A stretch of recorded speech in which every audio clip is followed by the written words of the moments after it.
Bonjour les confinés déconfinés de 4e. Alors aujourd'hui, petite séance de travaux pratiques. Donc normalement, vous devriez manipuler. Eh bien, cette année, c'est fichu. Donc, puisque même si nous rentrons à Victor Hugo, vous n'aurez pas le droit de manipuler. Donc, il va falloir arriver à comprendre pour que l'année prochaine, j'espère, eh bien, on n'ait plus qu'à vous faire les expériences, les manipulations. Alors, regardez. Petit montage tout simple. Une pile, un interrupteur, une lampe. Pour le moment, la lampe ne brille pas parce que l'interrupteur était ouvert. Je le ferme, la lampe brille.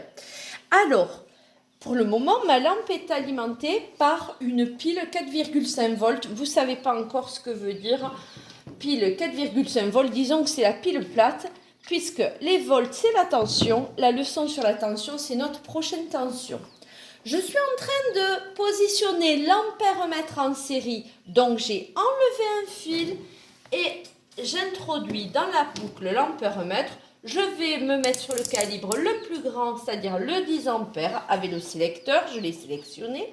Et je n'oublie pas de mettre le fil rouge sur la borne 10A. Donc, je fais la mesure sur le calibre 10 ampères et mon résultat est en ampères. Vous lisez donc un courant de... Alors, je ne vous le dis pas, vous aurez à le noter. Il y a une virgule entre le 0 et le 2. Vous le notez sur la fiche qui va avec et vous devez faire le schéma de cette expérience. Donc, je vous le filme un petit peu longuement. Vous pouvez mettre un composant par côté, c'est-à-dire la pile en haut, l'interrupteur en bas, l'ampèremètre à gauche, la lampe à droite. Voilà, et vous notez donc dessous le résultat obtenu sur le calibre 10 ampères. Alors, je réfléchis, donc je vous donne le résultat. Je lis 0,24. C'est des ampères. Est-ce que je peux faire le résultat, la mesure sur un calibre en milliampères? Réfléchissez, multipliez par 1000 pour l'avoir en milliampères. Vous avez une valeur approximative. Allez, je tente, on va voir. Je me mets sur le calibre 2000 milliampères. Je branche maintenant le fil rouge sur la borne MA. Voilà ce que je lis. Vous devez le noter sur la fiche, ici. Ici, la mesure sur le calibre 10 ampères. Ici, la mesure sur le calibre. Donc, vous devez aussi compléter quel est le calibre que j'ai choisi. Ensuite, on vous dit qu'on alimente cette même lampe en 9 volts. Alors, à Victor Hugo, j'ai oublié de prendre tous les générateurs possibles. Donc, je vais feinter parce que je suis une maline. Je vais mettre deux piles 4,5 volts. Alors ça, c'est pas du tout au programme, mais les tensions s'ajoutent, donc j'ai 9 volts. Donc vous, pour l'alimentation, dans le deuxième schéma en 9 volts, mettez le symbole du générateur, vous mettez 9 volts dessus. Voilà. Et vous oubliez le fait que j'ai fait avec deux piles. Le symbole de la pile pour le premier schéma, j'espère que vous vous en souvenez, c'est celui-ci. Et vous pouvez marquer 4,5 volts au-dessus. Alors, regardez maintenant la lampe. Comment elle brille par rapport à tout à l'heure. N'hésitez pas à revenir en arrière avec la vidéo pour comparer l'éclat de la lampe. Et regardez, alors je me remets sur le calibre 10 ampères. Voilà la valeur du courant. Je l'ai noté I2 sur la fiche. Donc vous remplissez ici. Je me mets en milliampères. Alors, est-ce que je peux 0,35? L'unité, c'est l'unité du calibre. Donc, c'est 0,35 ampères. Je sais que pour l'avoir en milliampères, je multiplie par 1000. 0,35 fois 10, ça fait 3,5. 0,35 fois 100, ça fait 35. 0,35 fois 1000. Je me retrouve donc avec un courant autour de 350 milliampères. Et alors, je prends un calibre. Ici, sur cet appareil, j'ai le calibre 2000 milliampères. Je mets le fil rouge sur MA. Quand ce sera vous qui manipulerez, la difficulté, c'est de ne pas oublier de changer la place, le branchement du fil rouge. Voilà la valeur du courant I2 en milliampères. Notez-la bien, il n'y a pas de virgule. J'espère que vous voyez bien. Et vous le notez sur la fiche ici, sans oublier le calibre qui a été choisi. On vous demande alors dans quel montage, est-ce que c'était dans le montage 1 ou dans le montage 2 que la lampe brillait le plus? Vous répondez à la question. Vous devez ensuite dire dans quel montage le courant était le plus intense. Et la conclusion, ça sera la correction, on la fera ensemble. On passe maintenant à l'expérience 2.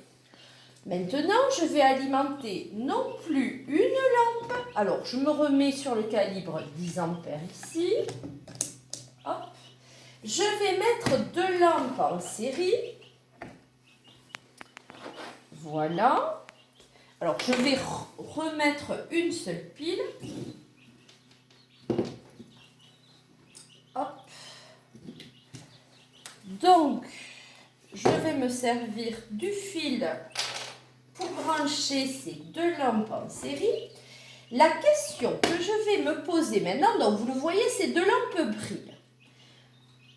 Alors, regardez la différence quand j'en mets une seule et quand j'en mets 2 en série. Avec le même générateur, il me semble qu'on peut constater que ça brille moins. Je vais mesurer le courant. Donc, rappelez-vous, en 5e, vous avez vu que le courant va de la borne plus vers la borne moins. On fait d'ailleurs rentrer sur l'ampèremètre le courant par la borne rouge et il sort par la borne noire. Et donc, je vais mesurer le courant avant les lampes, puis entre les lampes, puis après les lampes, de façon à savoir si, au fur et à mesure que ça traverse les lampes, j'ai moins de courant ou pas. Donc, regardez, là, je suis même avant l'interrupteur. Notez la valeur du courant avant les lampes. Le courant, il va par là. Donc, il passe d'abord dans l'ampèremètre avant de passer dans les 2 lampes. Notez la valeur du courant sur la fiche. Donc, ici, c'est avant les lampes. Je l'ai appelé I.